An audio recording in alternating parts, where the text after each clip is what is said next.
The votes are in for Tuesday's primaries, and not much resolved in the race for the Democratic and Republican nominations, although there are some key takeaways. Ryan Nobles joins us now live from Washington with a breakdown of the results and what all this means going forward. Ryan. Hey, Steve and Ursula, 4 of the 5 candidates that are still running for president could actually claim some sort of victory after last night's results in Utah, Arizona, and in Idaho. For the frontrunners, for Hillary Clinton and for Donald Trump, it meant big wins in the biggest states. And for Ted Cruz, it meant hitting the magic number in Utah.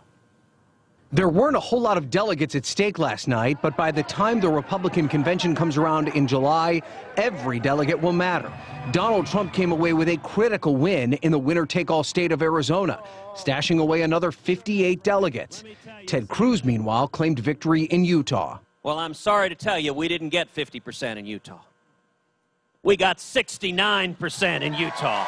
And by crossing that 50% threshold, he takes home all of the state's 40 delegates. Utah is now the 10th state where we've beaten Donald Trump. And what we're seeing really Republicans uniting behind our campaign. One prominent Republican uniting behind the Cruz campaign is Jeb Bush, who announced that he's endorsing the Texas senator.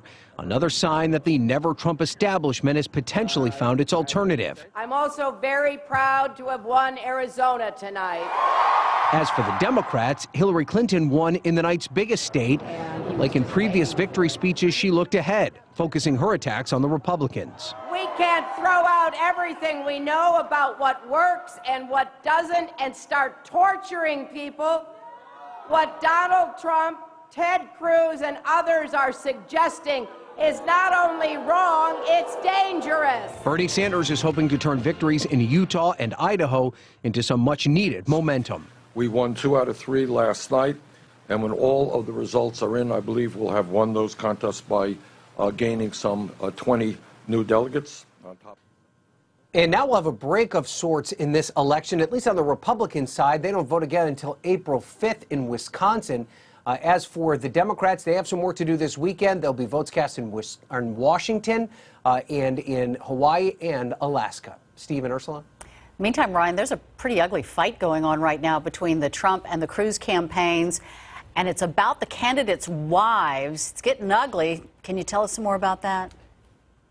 Yeah, you hate to use the word ugly and connecting anything to candidates' wives, but that's exactly what this mess has become. It started when a super PAC that has nothing to do with Ted Cruz but just wants to hurt Donald Trump put out an ad specifically targeting Mormons, which featured a picture of Melania Trump when she was a model in GQ, where she was naked, saying, "Is this what you want in your next first lady? If not, then vote for Ted Cruz." Now, Trump thought that it was Cruz that put out the ad, so he attacked Cruz on Twitter and said that he was going to, quote, spill the beans about Cruz's wife, Heidi. Cruz then responded, calling Donald Trump a coward.